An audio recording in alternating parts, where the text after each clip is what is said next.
Bismillahi assalamualaikum warahmatullahi wabarakatuh. Haturan kasugri pamiarsa, mitra kaum danguan mulia.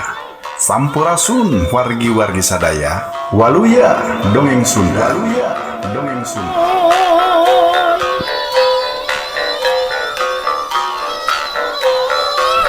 Puji syukur orang sanggakeun ka Gusti Nu Maha Agung, Pangeran Numur Beng Alam anu maha musik melikeun urang sadaya nu hirup kumelendang di alam pawayangan. Rehna dina larasan ayeuna kang gilang tiasan pangandai kasugri pamiarsa nu mikaresep tur mikatresna kana pedaran acara dongeng anu kajomantarakeun di channel YouTube Gilang Kasna di channel. Oge anu kapidangkeun ti radio kameunut kasugri sadayana. Kang Gilang yang haturkeun nuhun ka para wargi sadayana anu parantos subscribe di channel YouTube Gilang Kasna di channel. Kang Gilang oge bade ngemutan anu teu acan diaktifkeun notifikasi atau napi tanda loncengna mangga diaktifkeun supados henteu kakantun cariyos anu salajengna. Tong hilap sabadang-dangukeun pedaran ieu dongeng, di like, di share, atau napi dibagikeun di medsos kasugri sadayana. Kasugri pamiarsa mitra kaum dangu anu mulya, dina larasan ayeuna Kang Gilang baris medar hiji cariyos anu naskahna ditulis ku Surya Pringga. Dina dinten ayeuna urang baris pedar bagian ka-16. Dupi cariyos anu baris dipedar ku Kang Gilang dina judul Peurah Ladang Kapeuri. Ladang Kapeuri.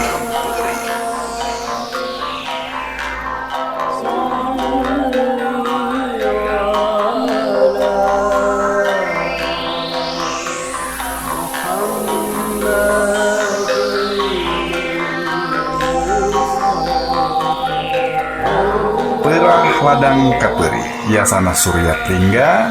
Mudah-mudahan tiasa janten pangbeberah manah oge panglikur kalbu kanggo sadayana anu mikaresep tur mikatresna kana pedaran acara dongeng. Mangga urang sami-sami Bandungan, urang sami-sami pedar hiji cariyos biasana Surya Pringga dina judul Peurah Ladang Kapeuri. Peurah Ladang Kapeuri.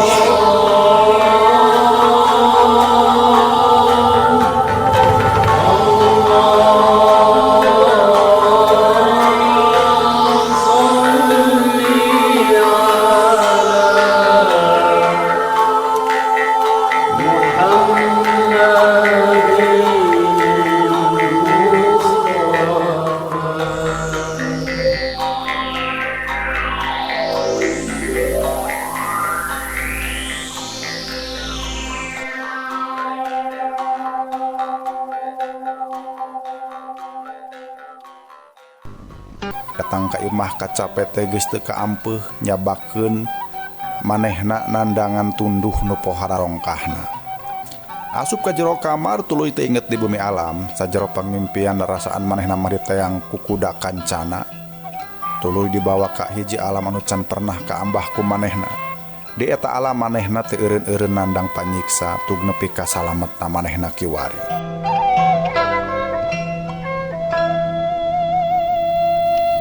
Kitu rupina kajentenan teh salami ti ditu teh abi teu terang siang teu terang wengi dararosan mah kaayaan alam teh teu robah-robah. Asalami pisan mani asa tos taunan ceuk entis mungkas carita.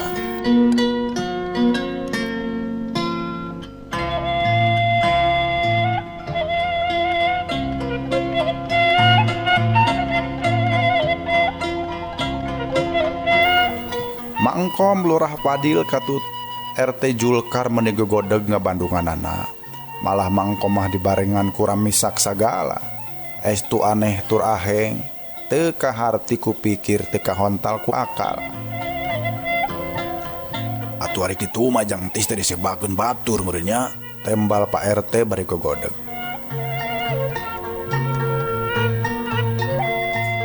Cumuhun namung saha manusana atuh Pak RT. Ari kacurigaan mah moal kasaha deui lah. Panginten mangkom nyalira geus uninga. Nya, tapi ahkeun wae ulah bakal suujon bilih sanes. Nu penting keur emak mah pun anak tos salamet, pungkas Mang Engkom. Lain abdi mah asa ngadenge dongeng ngabandunganna oge, tembal Lurah Padil. Muhun Pak Lurah, kumaha atuh ayeuna mah? Cuang ludang wae kitu ku beranjang entis teh keur ngabuktikeunana. Abdi ge emutan mah kadinya. Tembal Lurah Padil nganyaat. Geus puguh kitu mah nu duaan pamitan, kalayan menta idin ka Mang Engkom pikeun ngalaksanakeun paniatan ngaludang kuburan entis. Ibur salalembur ear sadedesa yen entis hirup deui sanggeus aya nu nyebakeun.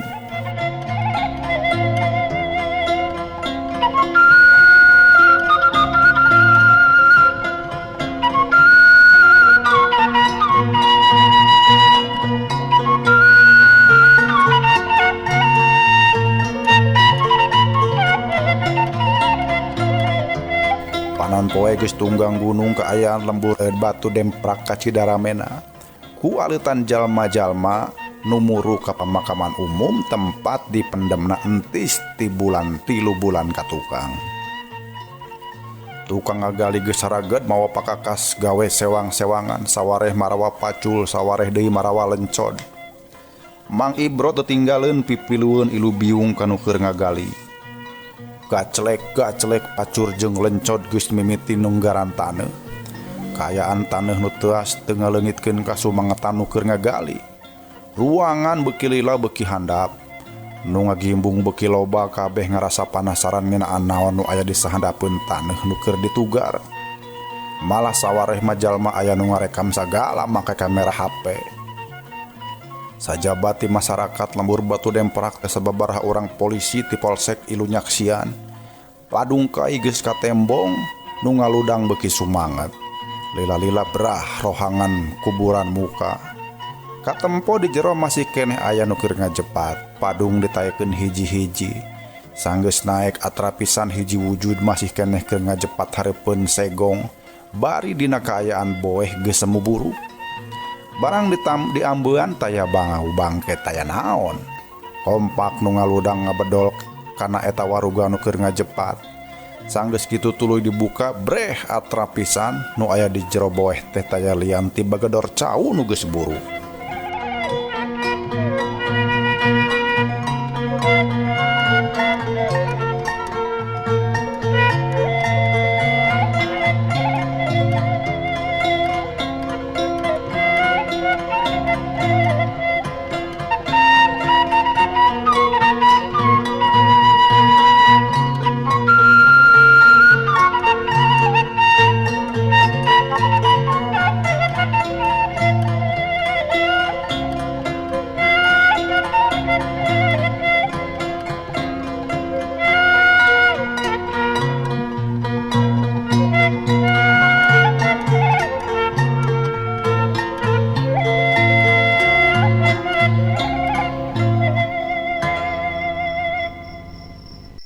Kacaturkeun di hiji tempat kasugri di jero kamar imah nu kawilang basajan Ranti geus ngaguhar gigi renjang Henry anakna nu geus sarua tibrana. Bangbung hideung mutran bohlam anu kaayaan nyaangan rohangan kamar pluh bangbung ragrag kana meja gigi rendipan. Brai Ranti beunta kagerwahkeun ku ragrag. Matana gular-gilar nempoan kaayaan sabudereun rohangan. Reup pareum deui. Teuing kunaon cek rasaan mah pitunduheun teh ngadadak leungit. Brai beunta deui tuluy ngucileng. Ranti geus 2 peuting nyendong di imah Maecin indungna sabab juragan sastra nyaritana keur kaluar kota. Geus jadi kebiasaan mun salakina nyaba Ranti masok ngadan meuting di imah indungna sabab teu betah cicing di imah nu sakitu gedena ari sorangan mah. Najan nya aya badegana tapi tetep ke Ranti mah asa eueuh batur. Sanajan juragan sastra oge geus biasa deui.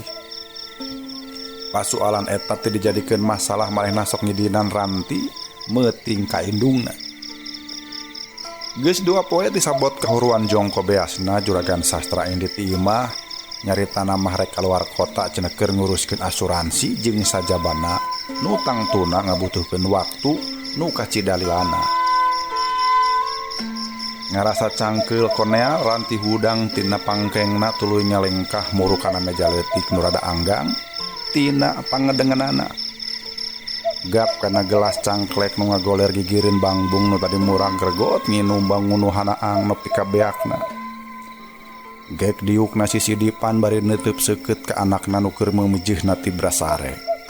Teu karasa Kasep, geus 2 tahun umur hidup teh, malah kiwari mah hidup teh geus lesat nyusu. Sing gede milik luhur darajatnya anaki, Pokna ngagerendeng. dosa nu geus dilakukeun ku mamah ulah jadi kana makeur kahirupan anjeun Kasep. Rumasa mamah mah lain jelema bener. Rumasa mamah jalma kufur nikmat nu antukna kiwari bati kaduhu. Pokna bari ngusap sirah budakna. Geuning kakara-karasa jeung rumasa yen kabungaana hirup teh teu bisa diukur ku harta banda. Najan kiwari mamah kasebutna lubak libuk loba harta, tapi teu bisa dipake meuli kabagjaan. Ranti mimiti Rambisa keras inget Kamardi nu tetelak kanyaah jeung dedeuna kadirena teh lain ukur pupulasan. Nepi ka kiwari oge can aya nu nyarwaan, kaduhung sagede gunung hanjakal imbang sagara manehna ngadon rucah jeung juragan sastra. Samarukna harta banda bakal mawa bagja, padahal mah harta mah bisa mawa sangsara. Juragan sastra kakoncara ka mancanagara jalma nu peurat beunghar bru di juru bro dipanto ngalayah di tengah imah. Ceuk paribasana. Tapi tetempoan anak ukur sabelah. Nu diuruskeun ku manehna ukur dunya jeung dunya. Sedengkeun perhatian ka keluarga mah dibangbalerkeun. Ceuk panyangkana Ranti bakal bagja ku wowoy diwowoy ku banda. Padahal ari rumah tangga mah lain kadinya jungna. Keukeuh unsur silih asah, silih asih jeung silih ajenan ge teu eleh pentingna. Juragan sastra teu malire ka pamajikan nu butuh perhatian tinu jadi salaki, malah Jang Hendrik sorangan nu jadi anakna kabawa korban, teu sirikna ampir teu wawuh ka bapana sorangan. Jauh jeung kaayaan manehna baheula keur mangsa rumah tangga jeung Mardi, kaayaan jeung kadeudeung nu bro-broan teh sirikna ditamplokeun ku Mardi ka dirina. Sanajan liuk ragap taya tapi nikmat karasana ngaran-ngaran dipikanya ku batur saimah. Ngan bubuhan setan mah moal tenang mun manusia cicing dina martabat anu alus. Ranti kabongroy ku juragan sastra nu berat beunghar nepi ka tega ngorbankeun rumah tanggana. Geuning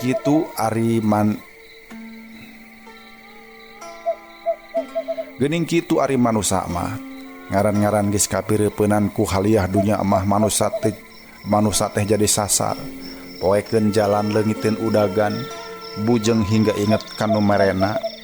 Geuninganan dina nyang hareupan kahirupanana oge nepi ka poho kana purwadaksina. Teu inget ti mana asal, teu sadar keur naon kiwari jeung teu nyaho kana pangbalikan.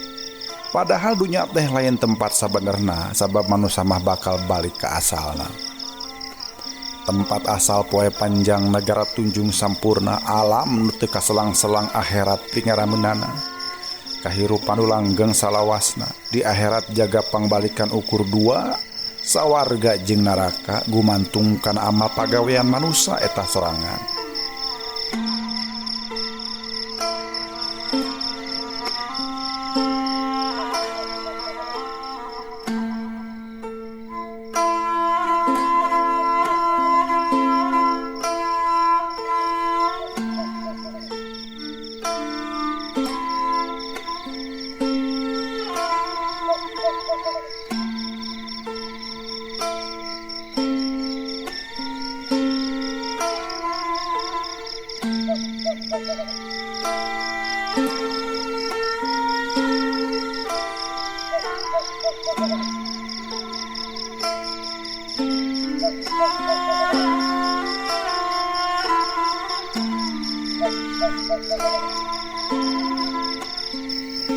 Di luareun imah papadut ipis nyimbutan lembur nu maju ka tengah peuting. Bubuhan usum halodo katambahan ku tiisna hawa pagunungan. Kaayaan pilemburan karasa beuki tiis tur tiiseun. Komo peuting harita mah kaayaan lembur teh asa beda ti sasari. perbawana keeng jeung geuman bueuk jeung lok-lok teu eureun di sarada. Jiga nu mere tanggara anjing babau mending haliwung hawar-hawar kadenge ti kaanggangan nambahan keungna kaayaan. Rai dadak sakala bulu punduk Ranti narantung gejlig sorak kayu palen ditinggangkeun ka hareupeun imah. Gibeg Ranti ngagibeg. Ranti reuwas taya papadana hatera tutunggulan.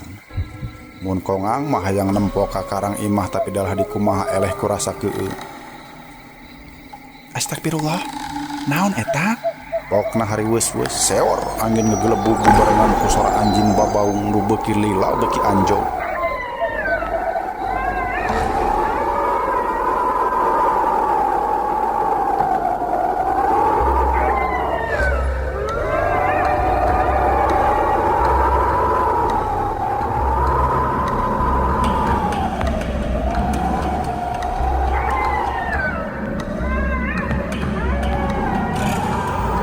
Mata kukurayeun pokona mah.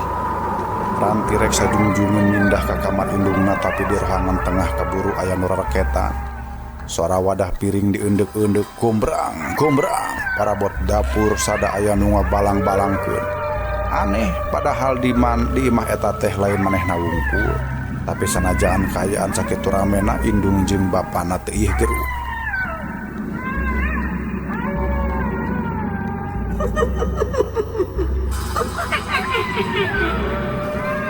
Sora awewe cicir hilan bangun nikmat nakar ditembalan ku sora lalaki babarakatakan.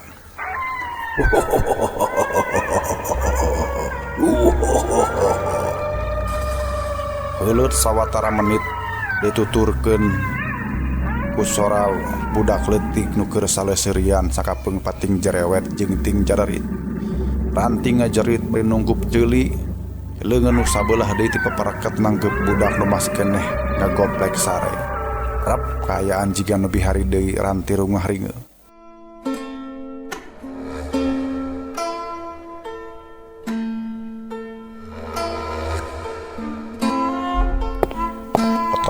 Kotoplak kakara gerek cengkat geus kadenge di sora jalma leuleumpangan di tengah imah. Sorana tarik jiga make sapatu pentopel. Ranti ngarengkog deui. Beuki lila beuki atra kadengena jiga nu ngadeuketan kamarna. Ranti pupurungkutan bari nyuuh kana bantal reket pantu aya nu muka. Ranti teu wani cengkat, gep aya nu nyekel sukuna Ranti ngagoak satakar kebak. Beuki tarik Ranti ngajerit beuki pageuh penyekelna eta makhluk. Lila-lila suku Ranti digintak nepi ka ragragna tina dipan atuh puguh we atra pisan nu keuweuk sukuna teh tangtungan hiji makhluk nu jangkung badag.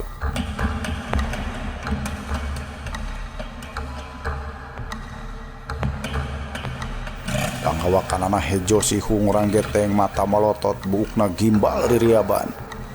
Ranti jerit jempling gogoakan meminta tulung tapi elas saurang oge taya nu nyampeurkeun. Boro-boro tetangga adalah indung bapana sorangan eueuh nulungan. Ranti kusah kose hayang ngaleupaskeun sukuna tina keupelan eta makhluk. Tapi tanaga eta mangkeluh leuwih rongkah.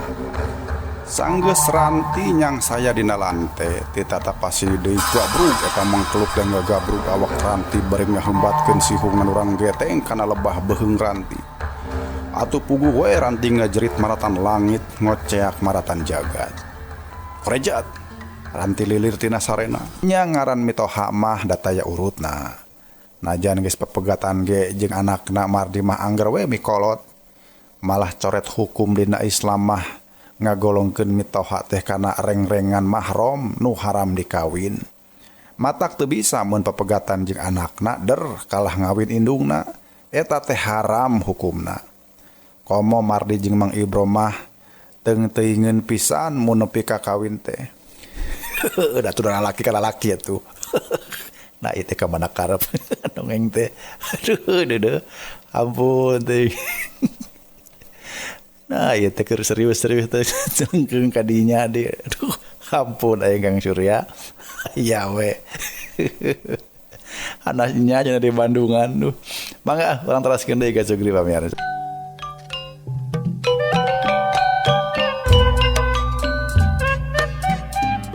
Kasugri pamiarsa waktosna rupina tetos teu nyekapan urang tekapkeun dugi ka dieu heula pedaran acara dongeng anu kapidangkeun di radio Kamemit Kasugri sadayana oge di channel YouTube Gilang Kasnadi Channel. Hatur nuhun anu parantos manco oge hatur nuhun anu parantos subscribe tong hilap anu teu acan mangga diaktifkeun tanda notifikasi loncengna supados henteu kakantun carios anu salajengna. Oge tong hilap di like, di komen, sareng di share atau lebih dibagikan di medsos Kasugri sadayana. Urang tepang dangu de enjing dina waktos sareng galur anu sami.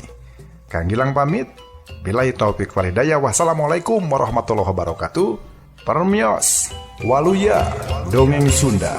Waluya Dongeng Sunda.